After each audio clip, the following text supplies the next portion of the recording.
if people at the back like to move up front. I mean, there's plenty of room right up front, so it would be nice if you could move up and the people who come in later can take the seats at the back. Okay, so I've read almost everything that Easterine has written for grown-ups at least, and maybe young adults, not so much the children's work. The spectacular thing about her writing is, as Vivek said, it is an immersive experience. It does draw you into Nagaland. What I don't know whether she does this deliberately or not, but the work is kind of very self-contained. It draws you right into the Naga villages of a certain time and place. They're not necessarily contemporary stories. One of the first books I read was Bitter Wormwood, which is an excellent book, particularly if you want to be introduced to the recent history of Nagaland, sort of just before 1947 and up to the 80s, I think. I want to begin with asking you why you started writing. What made you become a writer? I have to go back to my childhood then, because I was a big reader and I just loved reading so much. I could spend days and days reading. And I think most writers start off that way, being voracious readers. I hear that a lot during this festival and other days. Anyway, and I started writing poetry, and during my university days, I did a very sneaky thing with lectures before I just read stories. So I started off with that. Not very good advice for students. Your first novel, The Naga Village Remembers, is a story and sort of predicated on change, right? It is at a time when change is coming. The protagonist is growing up in a very traditional way, trying to observe all the taboos and the customs of the village. But the British are also impinging on their lives. There are a lot of clan wars, and society as they know it, the rules as they know it, are starting to disintegrate. What made you write that particular story? I was doing a lot of translation of documents at that time, and then one day I realized, oh, I have enough material to write along, so it grew out of that, out of the translation. But also because I needed to understand for myself how the village had changed and what were the changes brought in by both, as you said, the British and also Christianity, and how it affected the village life. Because now, if you go there, it's very, very different from the novel. Would you, for those who are not familiar with your work, would you kind of acquaint us with the changes? Did you feel any of those changes in your own life? Did you see those changes happen? Yes, definitely, because I was growing up in the 60s and 70s. So, I lived many years with my grandparents, and then I saw electricity being installed in the house for the first time. So that was very exciting. Then we call it the NST, the steam transport. Saw that happening, saw that coming into being. By the early 60s, all the villages were connected with buses, but before that, there was no public transport. So, yes, I saw that. Then, when we were young, when we were growing up, there were very few cars, and we knew all the numbers of the cars because we knew the owners, and also we knew telephone numbers by heart. So, from there, it's grown so much. Now we have a problem with traffic congestion, and can't remember so many phone numbers anymore. I think one of the things that draws me to your work is particularly how mythology and the folk tales. Would you tell us a little bit more about how folk tales were passed down? Or is this all research based, or were the mythologies actually passed down to you as well? I don't know if this is true for other children, but definitely friends of mine, we had the great privilege of listening to stories told by our grandparents. So early dinner and then bedtime stories would begin. So that was what we had before the internet, and it was wonderful. And then it just sort of sits inside you, all the stories, and it comes out in book form or other forms. So I think that's what happened to me. But I find that this is true of many people my age, my generation, and so that's a shared experience before internet, and we just were so fortunate to have had them, to have had grandparents who felt the stories were important to convey, but also there was a formal setting, and it was the community house, where two things, the community house and the age group house. So the age group house was for youngsters of the same age, and they would congregate in the evening. They would have a parent who was an elder who would tell them the stories. And then the community house was much bigger, like the municipal council house, where more important things went on. But even then, storytelling was a big part. So, from what I understand from your work, particularly your recent novels, The Son of a Thundercloud,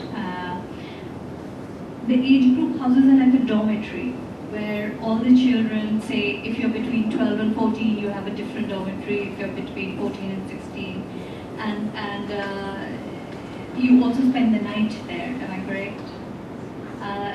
Was there something similar for girls? Yes, definitely. There was a dormitory for boys, there was a separate dormitory for girls, and after a certain age, women were not allowed to go into the men's dormitories, and it's so fascinating for me. That's where they plan war strategies, and also lots of secretive things that women were not privy to. So I still want to do a book on that. I find that quite striking in all your work, that the women seem to kind of keep things going while the men participate in war a lot. Whether it was the traditional kind of clan wars between different clans, or whether it was when it came to fighting the Indian state. Are women and women actually sharply aware of this, that they're not really part of this war, or do they feel part of the war even if they're not actually part of the decision making? Difficult question, Annie, because when the war years were happening, a lot of women took up arms. And I have an aunt who, I think they call her Pistolwala Wali or something, because she was so good at handling guns, taking it apart. So definitely the women contributed, and they felt very much a part of it. But that is our history.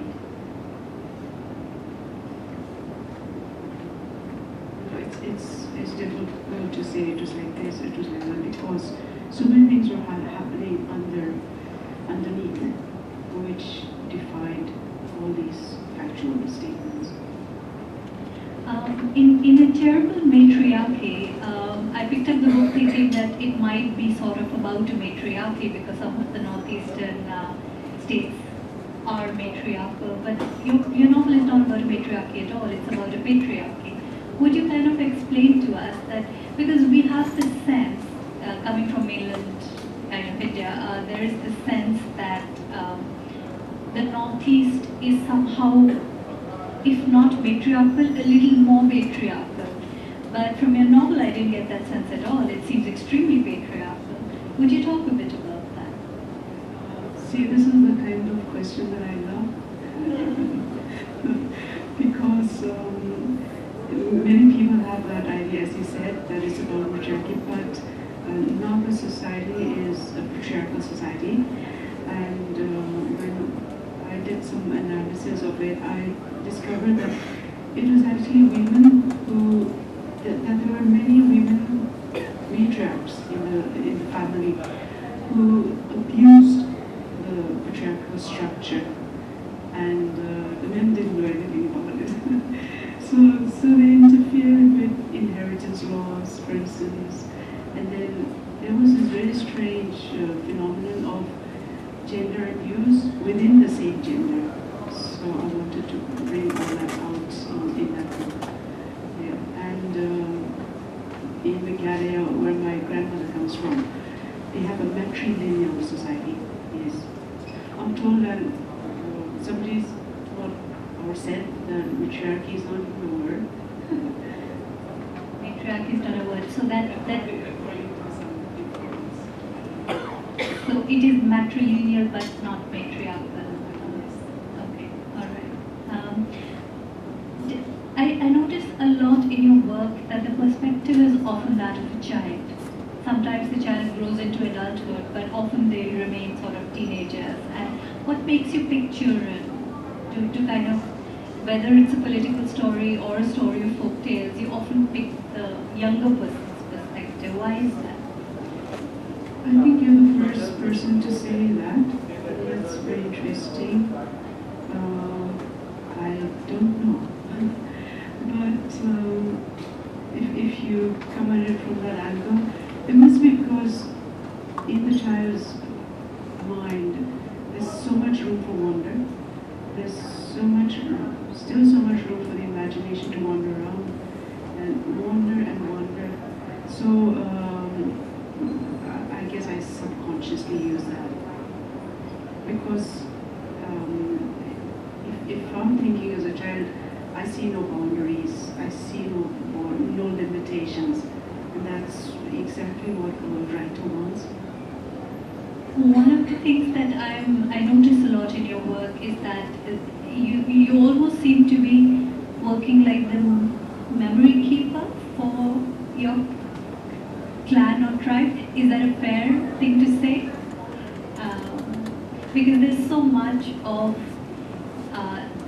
in the village, these were the taboos, these were the stories, this is what we did. There's no sense of whether this is the right or wrong thing to do, but you do tell those stories. Do you see that as part of your role as a writer? I really don't want to wear that hat. It's scary. And we always tell younger writers, please write, we need more. Because it's not one story, it's so many stories out there. And we can't accept one story. So we're doing that, we're encouraging young writers. And you also write in your own language. Do you? Don't let anyone hear you say that in I translate. You translate, okay. So also, what would be your language? We were talking earlier and you said there are 20 Nagamese languages, is that Naga languages? 16 major languages, and yours is? Mine is Inidil. I tried writing in my language, but apparently what I write is very anglicized. I'm so embarrassed. So I translate from my language into English, and it's a very, it's wonderful, but it's a very long process, because if I translate poetry, it has to go through 2 levels. First, the language of poetry in my language has to be translated to colloquial Tenye, and then I translate it into English, into something like King James, the King James version of English. You said that there are very strict rules. Are those rules followed by younger writers as well? anything in any of the Naga languages, or would that be? At least the Tingini writers, that's my language, they keep the rules. Because they speak it at home, but they're also educated in it at school, then at university. So they have all the equipment they need. The other thing I notice about your work is that it's very rural. There's very little urbanity. Is that a conscious choice? I think so. I've always been drawn to the rural, and that is the seat of stories for us. So you don't find people in towns sitting around a fire and telling stories. That's something that happens in the villages. And all of you, if you come to Nagaland, please do come. This is an invitation. But also when you come, make time to go to the villages. That's the real Nagaland. So that's where you find the real stories. Would you say that's true even now? Do people in villages now, or do they just watch television now? Both, yes. Right, because what I feel is that in rural India, where I come from, that tradition of sitting around a fire and telling stories has disappeared. Maybe a generation ago, it's almost completely gone. And then how do we get a sense of who we are as a people if you're not talking directly to each other and swapping stories? I won't say it's completely disappeared in the urban areas. I've been to dinners and suddenly the food's finished and everyone is still seated around the table and somebody starts a ghost story, for instance, and the others also join in. And suddenly there's an impromptu storytelling session. It's so wonderful. It's not going to die out so fast. Well, that's good to know. Amongst what I've read of your work, except for Bitter Wormwood, maybe a little bit in Naga Village, remember, but mostly in Bitter Wormwood. Except for that, you don't comment very much or don't focus so much on contemporary issues and politics. And do you distance yourself consciously, or is that something that you feel is not, you're just not interested in? Bitter Wormwood was, for me, a cathartic experience, getting all the political information and experiences out of my system. And after that, I didn't feel any need to comment on it anymore. I mean, in life, there are much more interesting things than politics. And I don't think literature should get bogged down by it. It won't do us any good. We can't pay attention to it. The other thing I do notice in your recent work is that while it is quite a bit focused on the old stories, you kind of, I can't even place them, what time they're in. I can't tell whether they were written about 10 years ago, or 50 years ago, or 100 years ago. I find that very interesting. And the other thing is that there seems to be this almost subtle, sneaky sort of weaving in of environmental issues and gender issues. Are you doing that consciously, or is that just organic? I don't think I've done that deliberately, because I've never thought about it. But if you find that, then you have to attribute it to Naga teaching, because before Christianity, our religion was about respect at different levels. You respected human beings, respect the animal world, the vegetable world, and the seer would go and talk to a tree if they were going to cut it down, but treat the tree like a spirit and tell it, okay, we're going to cut you down, but please don't harm anybody when we do that, because we'll take you to the village and you'll be used for a very noble purpose. You will become the village gate, so you'll be guarding us from our enemies. That sort of very, very close relationship to nature. and great respect for it. That was there. So I guess that comes out. And then in modern terms, that becomes environmental awareness. I suppose because Son of a Thundercloud, I mean, the underlying theme is almost completely there's drought, there's famine, there's great floods, and it seems to be a very contemporary sort of thematically very contemporary, even though it's not a contemporary story. And in your latest one, Don't Run, My Love, it seemed to be about gender, or is it not about it? Is that, am I just reading my own thing into the novel?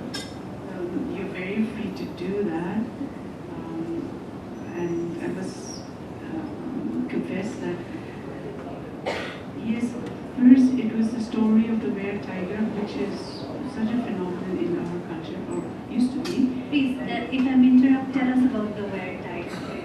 The were-tiger, this phenomenon is something that was there in pre-Christian times, where some men would become dual-souled with the tiger. That's the closest explanation that I can give.